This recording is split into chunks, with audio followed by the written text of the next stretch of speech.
പാകിസ്ഥാനിൽ നിന്നും മറ്റും നമ്മൾ കേൾക്കുന്ന ഒരു വാർത്തയുണ്ട്. ഈ അജ്ഞാതർ വന്നിട്ട് ചില ആളുകളെ തീർത്ത് കളയുന്നു. പ്രത്യേകിച്ച് ഇന്ത്യക്കെതിരായിട്ടുള്ള നിലപാടെടുക്കുന്നവരെയാണ് തീർക്കുന്നത്. ഇപ്പോൾ കഴിഞ്ഞ ദിവസം വന്നൊരു വാർത്ത, പൂനെയിൽ ഇതുപോലെ ഒരു ഭീകരനെ അജ്ഞാതർ വന്ന് തീർത്തു എന്നുള്ളതാണ്. അത് നമ്മളെ ഞെട്ടിക്കുന്ന ഒരു വാർത്തയല്ലേ. 2012 പൂനെയിൽ ഈ സീരിയൽ ബ്ലാസ്റ്റ് സ്ഫോടന പരമ്പര നടന്നു.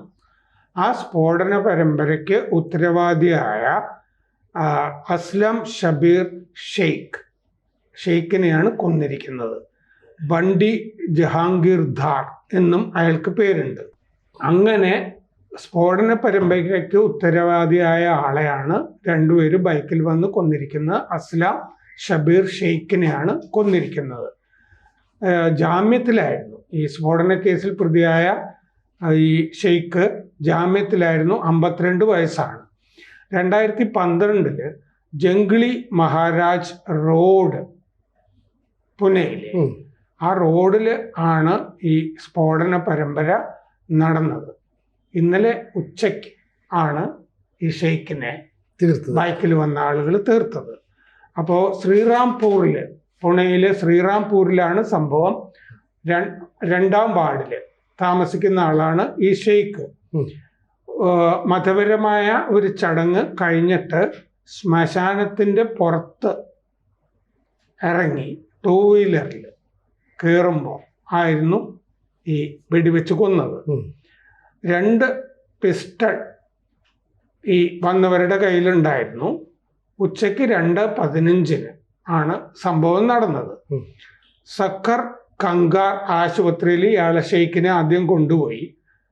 രക്ഷപ്പെട്ടില്ല എന്ന് തോന്നിയിട്ട് സ്വകാര്യ ആശുപത്രിയിലേക്ക് കൊണ്ടുപോയി. അവിടെയാണ് മരിച്ചത്. CCTV ഫുട്ടേജിൽ ഇവരുടെ ചിത്രം വളരെ മങ്ങിയതാണ്, വ്യക്തമല്ല. അതുപോലെ നമ്പർ പ്ലേറ്റ് അതും ബ്ലേഡാണ്, അതും വ്യക്തമല്ല. ഒരു നിഷ്ഠുരനായ ക്രിമിനലാണ് ഈ ഷെയ്ഖ് എന്നാണ് റിപ്പോർട്ടുകളിൽ പറയുന്നത്.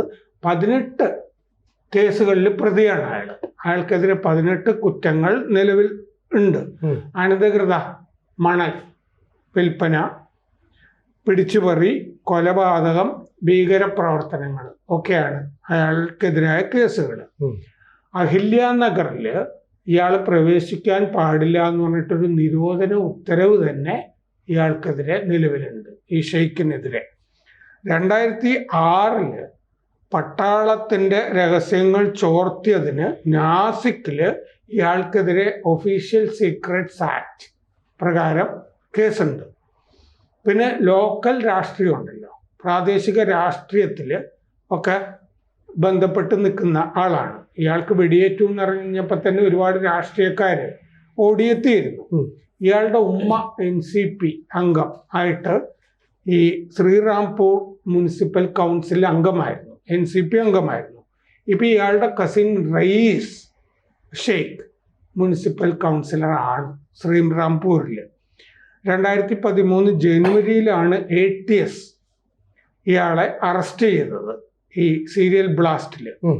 2012 ഓഗസ്റ്റ് 1 ഈ ബോംബ് സ്ഫോടനങ്ങൾ JM റോഡിൽ നടന്നത്. ഈ ലോ ഇൻറ്റൻസിറ്റി സ്ഫോടനങ്ങളായിരുന്നു, തീവ്ര സ്ഫോടനങ്ങളായിരുന്നില്ല. അതുകൊണ്ട് ഒരാൾക്ക് പരിക്കേറ്റതേ ഉള്ളൂ, ആളുകൾ കൊല്ലപ്പെട്ടൊന്നുമില്ല അതിൻ്റെ അകത്ത്. ഇന്ത്യൻ മുജാഹിദ്ദീൻ്റെ നേതാവ്, ഭീകര സംഘടന, അതിൻ്റെ നേതാവ് റിയാസ് ഭട്കൽ, ഇയാളുടെ പേര് പലപ്പോഴും പല കേസുകളിലും കാണാം. റിയാസ് ഭട്കലിൻ്റെ നിർദ്ദേശമനുസരിച്ചിട്ടാണ് ഈ ഷെയ്ഖ് അന്ന് ബോംബ് സ്ഫോടനം നടത്തിയതെന്നാണ് FIR പറഞ്ഞിരുന്നത്.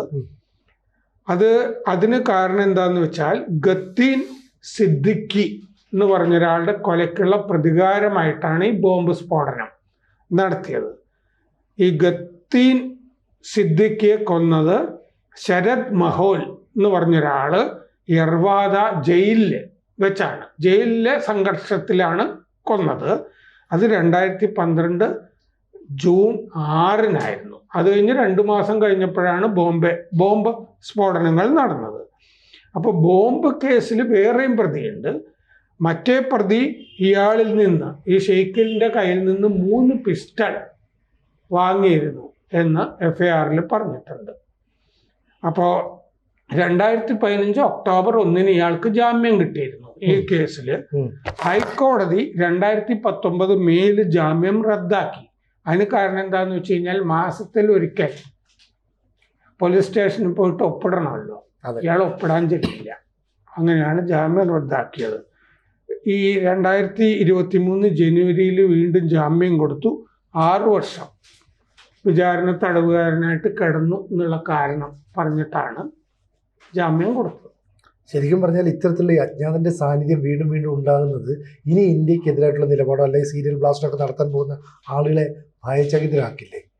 അതാണ് ഇപ്പോൾ ഈ പാകിസ്ഥാനില് ഇപ്പോൾ അത്യാവശ്യം ഇത് നിലച്ചിട്ടുണ്ട് ഈ അജ്ഞാതന്റെ ഇറക്കം.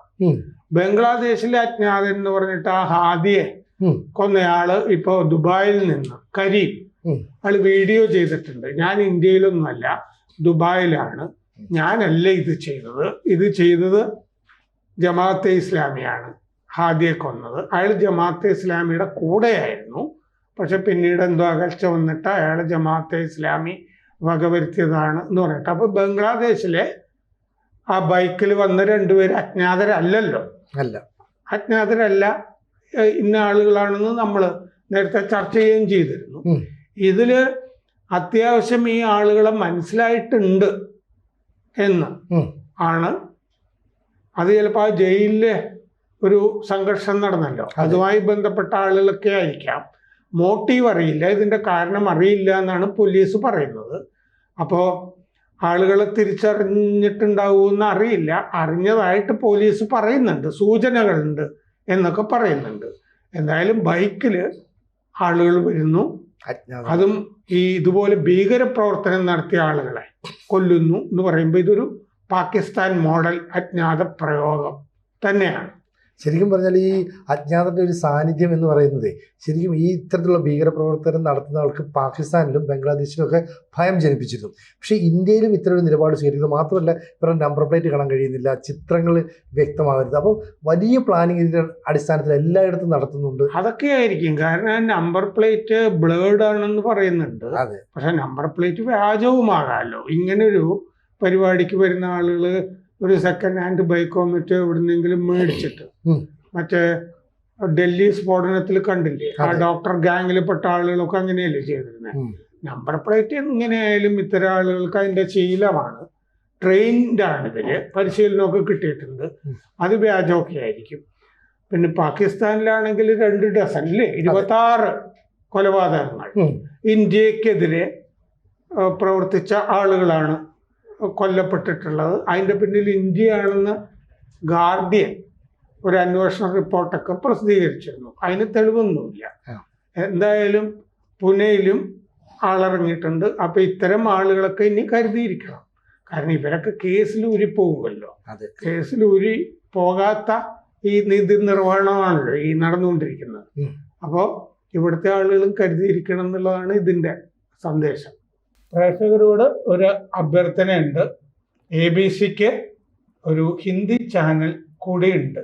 അത് കേരളത്തിന് മാത്രമല്ല, ABC ഭാരതത്തിന് തന്നെ ഒരു ജാലകമാകണം എന്ന ആഗ്രഹത്തിൽ നമ്മൾ കുറച്ചു കാലമായി ഈ ഹിന്ദി ചാനൽ തുടങ്ങിയിട്ട് നന്നായിട്ട് പോകുന്നു. അതും സബ്സ്ക്രൈബ് ചെയ്യുക.